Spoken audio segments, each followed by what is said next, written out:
तो दोस्तों संघर्ष टू मूवी का जो है अब इसका शुरुआत हो चुका है। आपको बता दें कि जब से मतलब टीजर रिलीज़ किया गया था, उसके बाद ट्रेलर का लोग इंतज़ार कर रहे थे, तो ट्रेलर भी रिलीज़ कर दिया गया। अब बस यही बाकी है कि वो फिल्म कब लगेगा।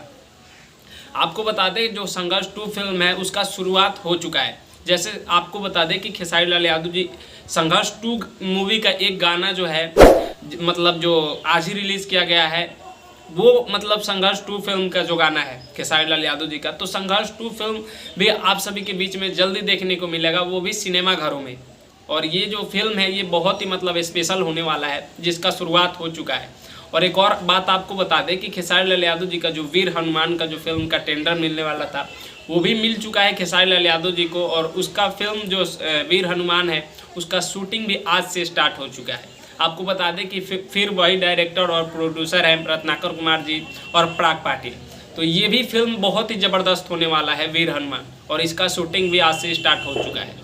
तो दोस्तों मतलब भोजपुरी में अब मतलब बदलाव होगा। जैसे खेसारी लाल यादव जी मेहनत कर रहे हैं, लगातार फिल्म ला रहे हैं और एक से एक बढ़ के गाने भी ला रहे हैं, तो ऐसे बदलाव हो सकता है। तो बस मतलब खेसारी लाल यादव जी को सपोर्ट करिए, क्योंकि भोजपुरी इंडस्ट्री में मतलब कोई फिल्म मतलब बनाता है अच्छा, तो उसे सपोर्ट करना चाहिए। बाकी ये वीडियो आप लोग कैसा लगा है नीचे कमेंट बॉक्स में जरूर बताइएगा। मैं सूरज पासवान, आप लोग देख रहे थे खेसारी फैन सपोर्ट 2। मिलते हैं आप सभी से जल्दी नेक्स्ट वीडियो में, तब तक के लिए जय हिंद, जय भोजपुरी।